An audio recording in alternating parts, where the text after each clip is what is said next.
warning people there to take shelter. Also, we're getting a first look at devastation in Bat Yam, Israel. This is a seaside town that is about 8 miles or 20 minutes drive south of Tel Aviv, and it was hit by Iranian missiles overnight. 6 people in an apartment building were killed. One neighbor who survived says they don't want any of this. I think that both sides are pretty much tired of the situation. I think it's the governments and the people that are in power that really want the war to continue. We have hostages. We don't want this war. We didn't start this war. We want it to end. Emergency crews are still searching through rubble to find missing people. Meantime, on Truth Social, President Trump said the United States was not involved in the Israeli strikes in Iran overnight and said Washington would respond with overwhelming force if Iran responded to Israeli attacks by attacking the United States. The Iranian foreign minister addressed those comments during a meeting in Tehran this morning, saying he does not believe these claims, adding that a private message is not enough and that the U.S. needs to condemn Israel's attacks on Iranian nuclear facilities. In the Middle East, Iran. So President Trump put out a tweet or whatever saying that America had nothing to do with this. And Iran is saying you got to go public and condemn them shooting missiles at us. What people are going to find out is that Iran is not Palestine, that they have nuclear weapons too. They have backing too. You understand? And so Trump is trying to get up out of it, but at the same time giving threats, saying that you don't want to see the force we're going to hit you with if you try to retaliate on America.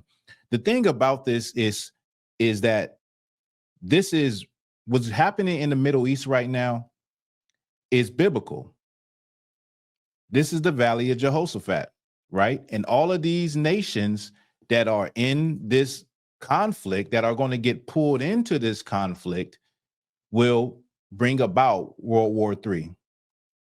And this is something that has been spoken about in prophecies thousands of years old. And so my thing is, where is all of the prophecies out of the Book of the Dead? Where are all the prophecies out of the Quran? Where is the prophecies that were written thousands of years ago that speak about all of these nations in these lands today coming together in the Valley of Jehoshaphat, which is the Middle East, for world war?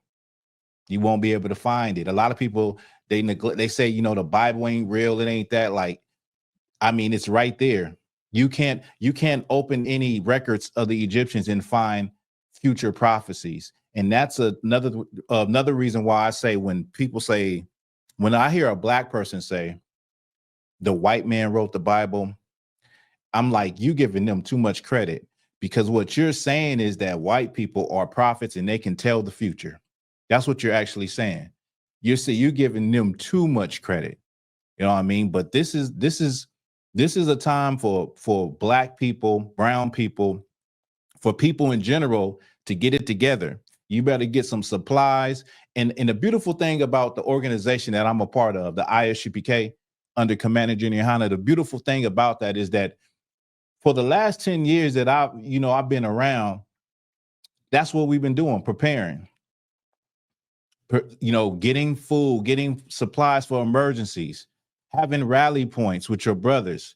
You understand? Because let's just say missiles start to hit America. There will be no Instagram. There will be no Facebook. There will be no live stream. There will be no form of communication.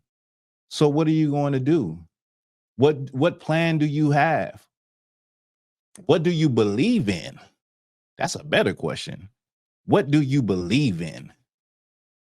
You believe in man, you believe in yourself. You believe in, a lot, you hear black people say the ancestors, or you believe in yourself, or you believe in the universe, or whatever the case may be.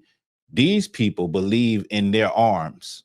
These other nations, they believe in their warfare, straight up and down. But anyway, this just shows you that we're getting closer and closer to an all-out world war. So instead of paying attention to, fights and, what's the celebrity drama, as black people, you need to be paying attention to what's going on in the world.